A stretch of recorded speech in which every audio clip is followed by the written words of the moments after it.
სალამი, მოგესალმებით, ვაგრძელებთ ჯონ მაკარტურის საუბრების ქართულ ენაზე ატვირთვას.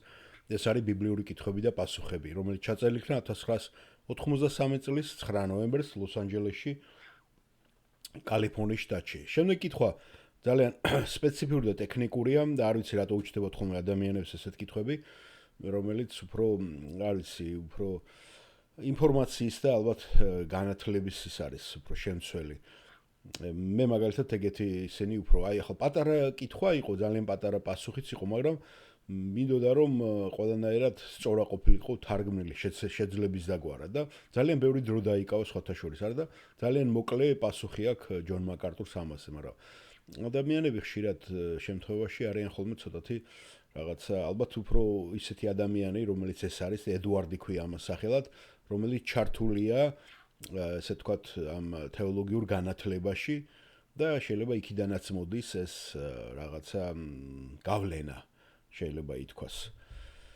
როგორც ეთყობა იცნობს ბატონ ჯონს, იმიტომ რომ ბატონი ჯონი თვითონ მიმართავს სახელით, რომ დაინახა ალბათ მიკროფონთან და მას აძლევს საშუალებას. მოდით მოусმინოთ ამას.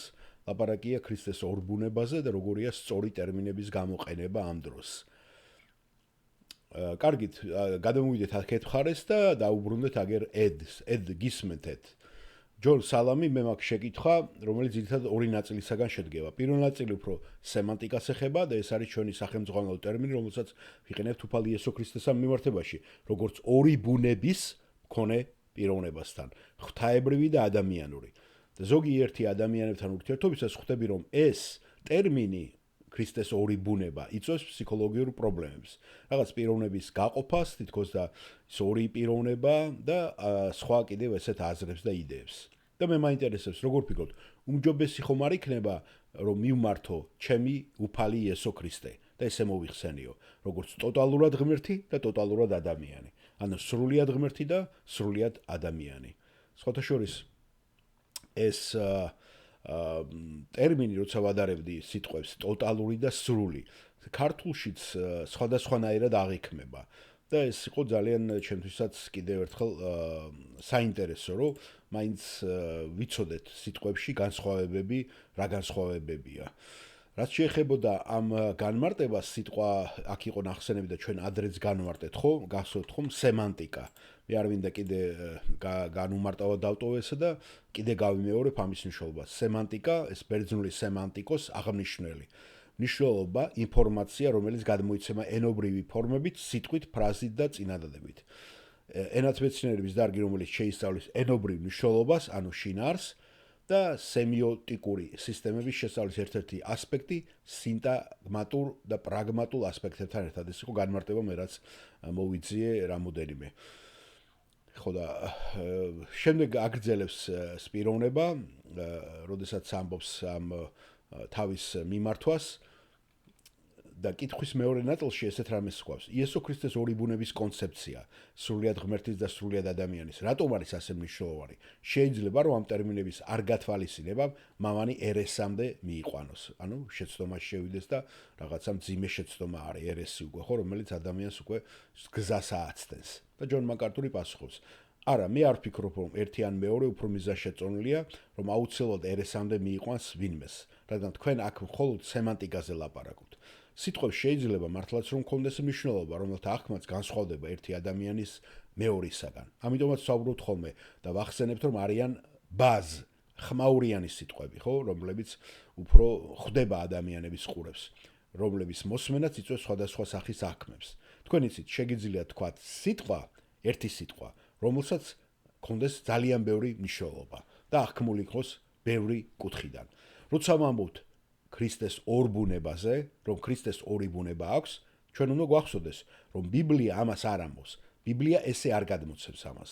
ასე რომ მე მესმის იმ ადამიანების, რომლებიც ამბობენ და იბნევიან ცოტა და ცდილობენ ამოუხსნელის ამოხსნას, ან აუხსნელის ახსნას. მართალია, რომ ქრისტეს, იესო ქრისტეს იყო სრულიად ღმერთი და ის არის სრულიად ადამიანი.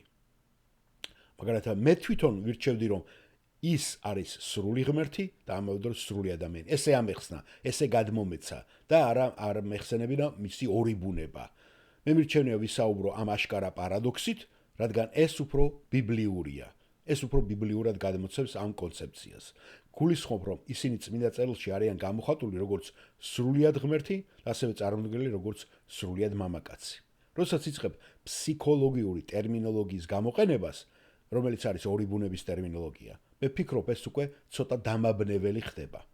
იგივე ხდება, როდესაც ჩვენ გადავდივართ რომაელების მე-7 თავზე, ეს მე ადრეც ვახსენე და ჩვენ ამას ვაკეთებთ და უდგებით ასე ქრისტიანებთან მიმართებაში. ჩვენ ვამბობთ, რომ მათ აქვთ ძველი და ახალი ბუნება. და ისევ ჩვენ ვანაწილებთ მათ ფსიქოლოგიურად. არც ეს არის ბიბლიური დახასიათება.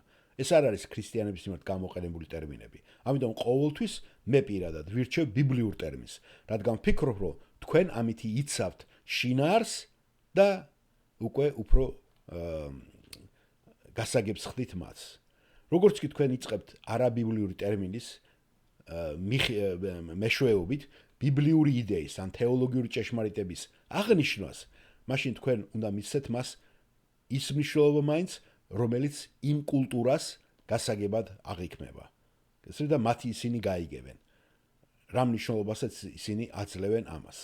მაგრამ თუ ეს ბიბლიური თვალსაზრისითაა, ბიბლია მისი კონტექსტი. ამიტომ მე ეს მირჩევნია, რომ ეს ავიღო. გასაგებია? დიახ, გმადლობ ჯონ, გასაგებია, ედი პასუხობს მას.